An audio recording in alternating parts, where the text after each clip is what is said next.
Por que Deus nos dá colheitas abundantes se, ao mesmo tempo, Ele condena o apego a essas coisas, né? Parece que Ele dá um brinquedo, mas não quer que a gente brinque. Vamos tentar entender isso nessa passagem que está no livro de São Lucas, capítulo 12, versículos de 13 e seguinte. E diz assim: Disse então alguém no meio do povo: Mestre, dize ao meu irmão que reparta comigo a herança. Jesus respondeu-lhe: Meu amigo, quem me constituiu juiz ou árbitro entre vós? E disse então ao povo: Guardai-vos escrupulosamente de toda avareza, porque a vida de um homem, ainda que ele esteja na abundância, não depende das suas riquezas. E propôs-lhe essa parábola: Havia um homem rico cujos campos produziam muito. E ele refletia consigo: O que farei? Porque não tenho onde recolher a minha colheita. E disse então ele: Farei o seguinte: derrubarei os meus celeiros e construirei maiores. Neles recolherei toda a minha colheita e todos os meus bens. E direi à minha alma então: Ó, minha alma, tem muitos bens em depósito para muitos anos. Descansa, come, bebe, regala-te. Deus, porém, lhe disse: Insensato, ainda nessa noite exigirão de ti a tua alma, e as coisas que ajuntastes de quem serão? Assim acontece ao homem que entesoura para si mesmo e não é rico para Deus.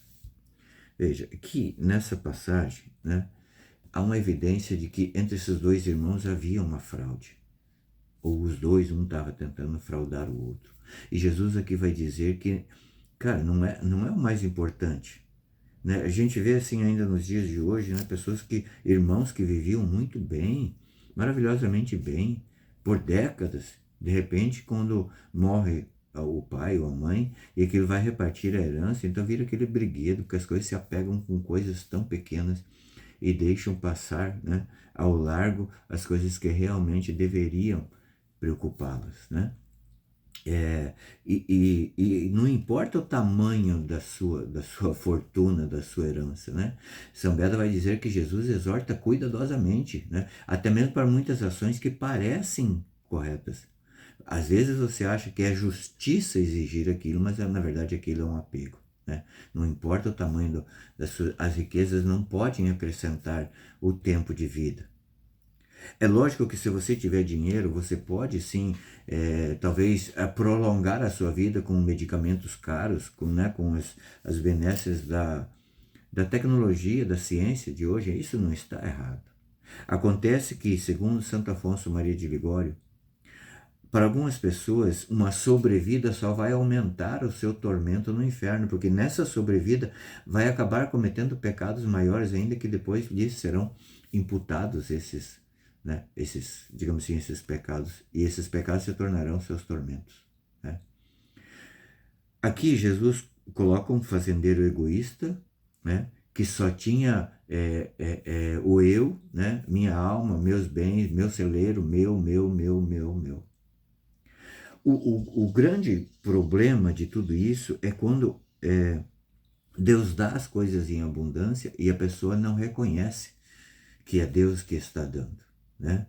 Aí São Gregório Magno vai dizer da angústia que é gerada nessa insatisfação, e essa angústia vai esmagando a nossa alma.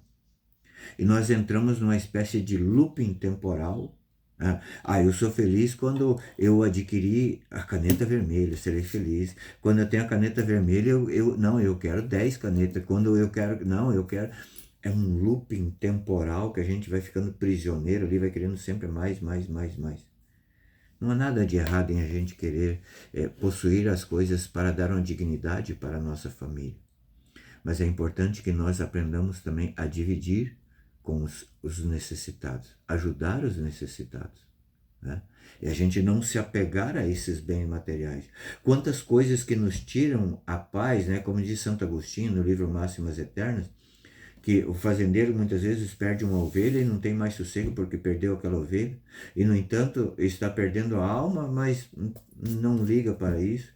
Há uma inversão de valores que Jesus quer nos chamar a atenção aqui, que os verdadeiros bens são aqueles bens que não passam, são os bens eternos. Esses sim nós temos que buscar.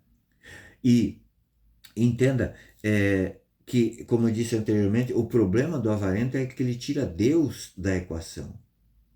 E tentando responder à pergunta inicial, Deus nos dá colheitas abundantes para que nós tenhamos também, né, uma gratidão abundante a Deus. Esse é o sentido de Deus nos dar. Deus é exagerado nas coisas, para que nós entendamos que esse amor exagerado de Deus, né, quer de nós pelo menos o mínimo do nosso amor humano. Como dizia Santo Agostinho, como não amá-lo de volta um amor tão grande assim? É isso que Deus quer. Deus, nessa abundância que Ele nos dá, né, dessas colheitas abundantes, nessa todo, digamos assim, esses bens que nós temos hoje que facilitam a nossa vida, Ele quer que nós reconheçamos que Ele nos ama a tal ponto que cuida de nós nas pequenas coisas. Mas se nós não reconhecermos isso, meu amigo, aí não tem como. São Pio de Pietrelcina, ele fala que muitas vezes Deus não concede a nós as graças que nós pedimos, porque Ele sabe que nós somos ingratos. E se nós recebermos aquela graça naquele momento, nós não vamos agradecer. E um coração ingrato é um coração pecador com Deus.